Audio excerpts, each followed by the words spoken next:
ये आग के हवाले किया हुआ ये दृश्य आप सब देख ही रहे होंगे। आसपास पीछे देखेंगे तो वो दुकानें, घर सब टूटी हुई हैं। टायर के जो बड़ी बड़ी बसों और ट्रकों के टायर होते हैं उनमें ये तार ऐसे लगाए जाते हैं, उनमें पाए जाते हैं।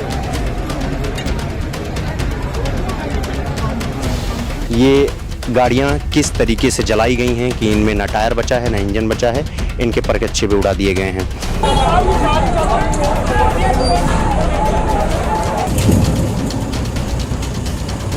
ये जो आप मेरे पीछे देख रहे होंगे ये पूरी पहाड़ी है। कहा जा रहा था कि पहाड़ी के पीछे से अचानक पत्थरबाजी होती है और अचानक माहौल पूरा बिगड़ जाता है।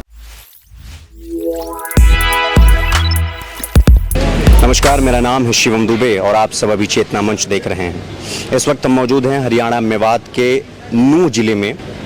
बीते 2 दिन पहले यानी 31 अगस्त को हरियाणा मेवात के नूह में जहां भी हम इस वक्त मौजूद हैं, यहीं पर 2 समुदायों में एक जोरदार भिड़ंत होती है और वो भिड़ंत धीरे धीरे हिंसा का स्वरूप ले लेता है।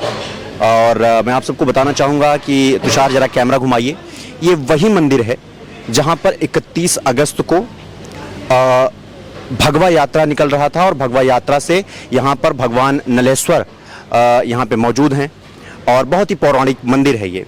यहीं पर जलाभिषेक होना था, लेकिन इसी बीच में यहाँ आसपास के कुछ इलाकों से कहा जा रहा था कि ये जो आप मेरे पीछे देख रहे होंगे ये पूरी पहाड़ी है।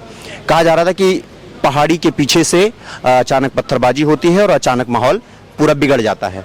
लेकिन इसी मंदिर में जहाँ पर अभी हम मौजूद हैं, इसी मंदिर में तकरीबन 2500 वो महिलाएं जो उस यात्रा में मौजूद थी, उस यात्रा में सम्मिलित थी, वो महिलाएं इसी मंदिर में रुकती हैं और धीरे धीरे चीज़ें इतनी हिंसात्मक हो जाती हैं कि आप बाकी का नज़ारा देख ही सकते हैं। फिर गाड़ियां जलाना से लेके थाना जलाना हो, और यहाँ पर 2 होमगार्ड की मौत हो गई। बड़े बड़े अधिकारियों को गोली लगी है और वो भी अभी अस्पताल में भर्ती हैं। ये पूरा मंदिर का परिसर जो आप देख रहे हैं मेरे पीछे, ये भगवान नलेश्वर का है और यहीं से हिंसा की एक तरीके से कह लीजिए, अभी हम आप चलेंगे आपको दिखाएंगे, वहीं से उसकी शुरुआत होती है, जिसमें एक नाम निकल कर आता है मोनू मानेसर, और वो नाम अभी तक चला हुआ है। यहाँ पर हम जब भी आसपास के लोगों से बात कर रहे हैं तो ऑन कैमरा वो बात नहीं कर रहे हैं उस इंसान के बारे में, लेकिन ये मोनू मानेसर इसके पहले भी एक खास समुदाय यानी मुस्लिम समुदाय के 2 युवकों के हत्या में नामजद है। ये इसका नाम यहाँ पर काफ़ी इसका बड़ा बोलबाला है। इसी को लेकर के यहाँ पर बवाल हुआ। हम आगे बढ़ेंगे, आप लोग हमारे साथ बने रहिए। हम आपको हर वो चीज़ दिखाने की कोशिश करेंगे कि कहाँ से हिंसा की शुरुआत हुई और कहाँ पर अभी क्या क्या कार्रवाई हुआ और कैसे कैसे सिचुएशन क्या क्या हुई थी। हम सब कुछ ग्राउंड पे आपको ले चलेंगे और वहाँ पर सब कुछ एक एक करके आपको दिखाएंगे। सारा मामला आप समझ ही रहे हैं। मेरे पीछे ये जितना भी आप दृश्य देखेंगे, आइए मैं आपको दिखाता हूँ। ये सब पहाड़ी है और कहा जा रहा था कि पहाड़ी के पीछे से ही पत्थरबाजी हो रही थी। और अभी भी कहा जा रहा है कि यहाँ पे कुछ लोग ऐसे थे जिन्हें एक खास समुदाय द्वारा इन पहाड़ियों के पीछे खींच लिया गया है और उनके अभी उनका कहाँ हैं, कैसे हैं, इसका भी अभी कुछ अता पता नहीं चल पाया है। तो हम चलते हैं, आपको दिखाते हैं कि क्या कहाँ से शुरुआत हुई और घटना अभी कहाँ तक पहुँची है। अब आप सिचुएशन को यहाँ से समझने की कोशिश करिए कि मेरे पीछे मंदिर का ये मुख्य गेट है। तुषार जरा मंदिर का पहले गेट दिखाइए, फिर हम समझाते हैं हुआ क्या। रैली जो भगवा यात्रा थी वो बाहर से आ रही थी और रैली में बच्चे, महिलाएं, बुजुर्ग सब थे। और ये पीछे मेरे आप देख रहे हैं भगवान नलेश्वर का ये मंदिर है और यहाँ पर जलाभिषेक होना था। ये पहाड़ी से पूरा ढका, मेरे पीछे ये जो मंदिर देख रहे हैं आप, ये चारों तरफ से यहाँ पर जो है एक तरीके से जलाभिषेक होना था और श्रद्धालु आ रहे थे। लेकिन अचानक से अभी हम आपको आगे वहाँ भी ले चलेंगे। यहाँ पहाड़ियों के पीछे से आप देखेंगे यहाँ से पत्थरबाजी, यहाँ से लोग आने लगे और स्थिति सोच कर देखिए कि कितनी विहंगम होगी, कितनी विभत्स होगी, कितनी भयानक होगी कि लोग ऊपर से आ रहे थे और वहाँ से पत्थरबाजी हो रही थी। और एक तरीके से कह लीजिए कि यहाँ का नज़ारा आप सोच कर देखिए कि क्या होगा। हम और आगे चलेंगे, अभी तो आपको बहुत कुछ देखना बाकी है इस पूरे मेवात और नूह पूरे मामले में। आप हमारे साथ बने रहिए। आपको बता दें ये पीछे नलेश्वर मंदिर है और ये सामने गेट देख सकते हैं। बहुत ही सुंदर वातावरण है, चारों तरफ पहाड़ियां हैं, लेकिन इन्हीं पहाड़ियों से हिंसात्मक चीजें होते हुए दिखाई दी। महिलाओं के ऊपर भी अटैक किया गया, तलवारें दिखी, गोलीबारी हुई, लोग घायल हुए, लोगों की मौत हुई। पूरा देश एक तरीके से कह लीजिए पूरा राज्य हरियाणा सकते में आ गया, इंटरनेट बंद कर दिया गया। सिचुएशंस कितनी खतरनाक हो गई। और अभी हम आपको आगे ले चलेंगे। हालांकि जिन गाड़ियों को जलाया गया, नुकसान पहुंचा गया, उनको तो अब उठा करके उनको थाने में ले जाकर कचड़े के ढेर में रख दिया गया है। हम कोशिश करेंगे कि वहां भी चलें आपको दिखाने के लिए, और लेकिन वो जगह हम आपको दिखाना चाहेंगे जहां से हिंसा बढ़ती हुई नजर आई। मंदिर से थोड़ी ही दूर हम आगे आए हैं। आप देख सकते हैं पूरी सड़क आपको काली दिखाई देगी। पूरे सड़क पर आपको गाड़ियों के कांच दिखाई देंगे, आसपास के वृक्ष आपको जले हुए दिखाई देंगे। और ये नजारा सिर्फ यही नहीं, सड़क से जितना आगे जाते जाएंगे सामने का दृश्य उतना ही विभत्स होता जाएगा। मेरे पीछे आप देखिए, ये इस पार के वृक्ष देखिए, चाहे इस पार के देखिए, यहाँ पर दुकानें हुआ करती थी लेकिन उनको जला करके राख कर दिया गया। सिचुएशंस देखिए कि सड़कें इतनी काली हो चुकी हैं कि किस तरीके से हिंसा भड़की होगी। हालांकि पुलिस प्रशासन की तरफ से लगातार इनको साफ सफाई कराया गया है, यहाँ पे लगातार कार्रवाई हो रहा है। जो गाड़ियां जल गई हैं उनको यहाँ से हटाया गया है ताकि चीजें इतनी विकराल ना लग सकें, लेकिन जो सच्चाई है वो तो है ही। तो मेरे पीछे आप इधर देखेंगे, मेरे दाईं तरफ देखेंगे तब भी आपको ये सड़क काली दिखाई देगी, और अगर इस तरफ देखेंगे तो आपको इस तरफ भी सड़कें काली होती हुई दिखाई देंगी या काली हुई दिखाई देंगी। घटना कितनी विकराल थी, प्रशासन कितनी भी साफ सफाई कर ले लेकिन सच्चाई छुपती नहीं है।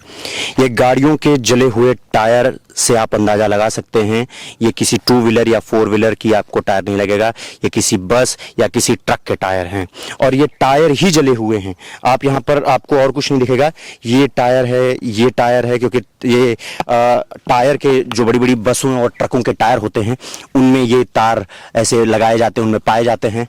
और आप आगे भी देखेंगे वहां भी टायर है, यानी कि जब टायर जलने के बाद राखें इतनी जिनकी ऊंची हुई हो, सोचकर देखिए कि उन गाड़ियों का क्या हाल हुआ होगा।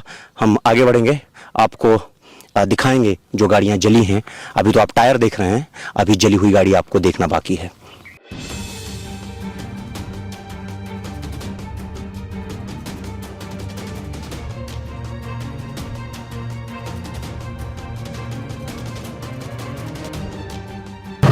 चलिए, हम उस बाजार में पहुंचे हैं जहां पर हिंसा हुई थी और हिंसा में आगजनी हुई। यहां पर तमाम गाड़ियों को जला दिया गया और कहा जा रहा है शोरूमों को जला दिया गया, लेकिन उनको ढक दिया गया है।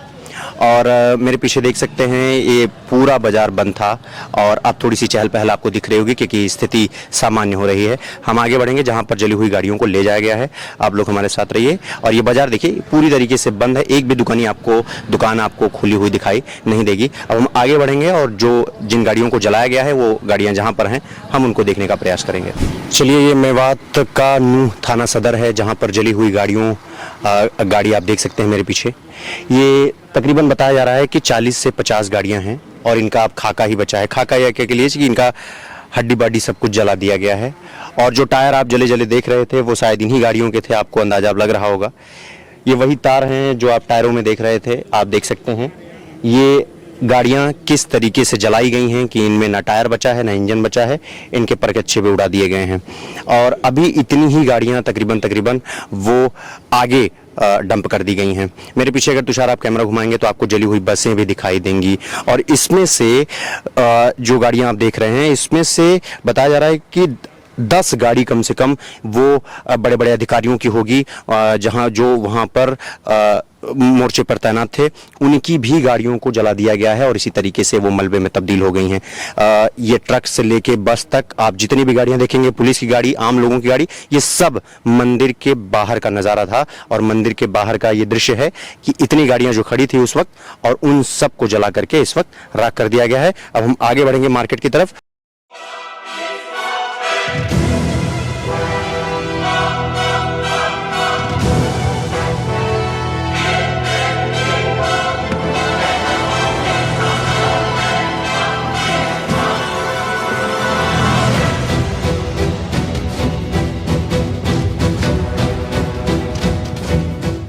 चलिए, वहाँ के हालात देखने के बाद इस वक्त हम पहुँचे हैं सुहाना पहुँचे हैं। और सुहाना का ये दृश्य देख सकते हैं आप। 31 तारीख को जब वहाँ घटना घटी, उसके रिटेलिएशन में यहाँ पर जो है संहार हुआ, संहार कह सकते हैं आप एक प्रकार से। यहाँ पर बवाल हुआ। आप मेरे पीछे देख सकते हैं ये फ्रिज है और आप इसका हालत देख लीजिए। ये आग के हवाले किया हुआ ये दृश्य आप सब देख ही रहे होंगे। आसपास पीछे देखेंगे तो वो दुकानें, घर सब टूटी हुई हैं। और तुषार, मैं चाहूँगा थोड़ा आगे आओ। इसी तरीके से, जबकि प्रशासन ने अभी तक काफ़ी चीज़ों को खाली करा दिया है, मतलब यहाँ से साफ करा दिया है ताकि लोगों के नज़र में ना आए, लेकिन आप ये देख करके आप ये नज़र कैसे हटा सकते हैं यहाँ से। मैं आपको बताना चाहूँगा कि 1 तारीख को यहाँ पर हिंसा हुआ और इधर से मेरे इस तरफ से मुस्लिम समुदाय के लोग थे और उस तरफ से बजरंग दल और विश्व हिंदू परिषद के लोग थे और यहाँ पर जम करके लाठी डंडे चले हैं। इसलिए शायद आप अगर आप देखेंगे तुषार कैमरा उधर घुमाइए तो देखेंगे आप कि वहाँ पर पीएससी भी लगी हुई है और अभी भी चीज़ों को कंट्रोल करने में लगी हुई है पीएससी।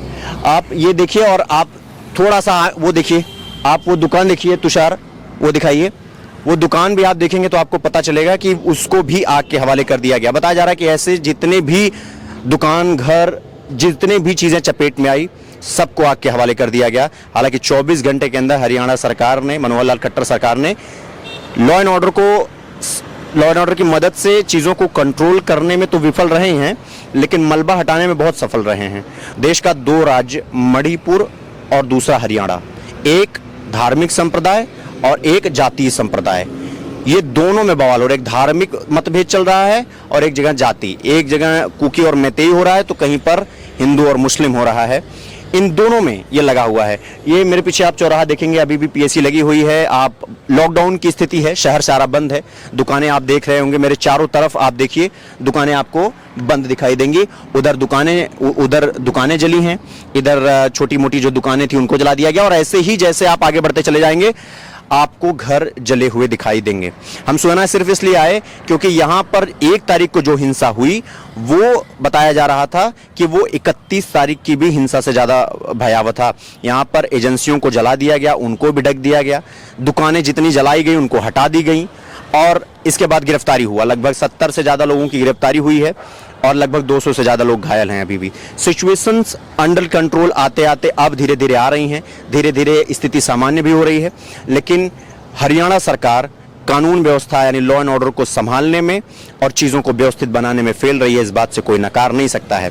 हम यहाँ और एक चीज़, दूसरी चीज़ कि जब हम लोगों से बात करने की कोशिश कर रहे हैं तो खास करके जो एक समुदाय है, मुस्लिम समुदाय, वो मीडिया में बिलीव ही नहीं रख रहे हैं, वो बातचीत करने में बिलीव ही नहीं रख रहे हैं। उन्हें यह लग रहा है कि सिर्फ प्रोपोगंडा चलाया जा रहा है और सिर्फ एक पक्ष को दिखाया जा रहा है। हमने उनसे बात करने की कोशिश की, ऑफ कैमरा तो वो अपनी बातें रख रहे हैं, लेकिन ऑन कैमरा वो बातें रखने से भाग रहे हैं।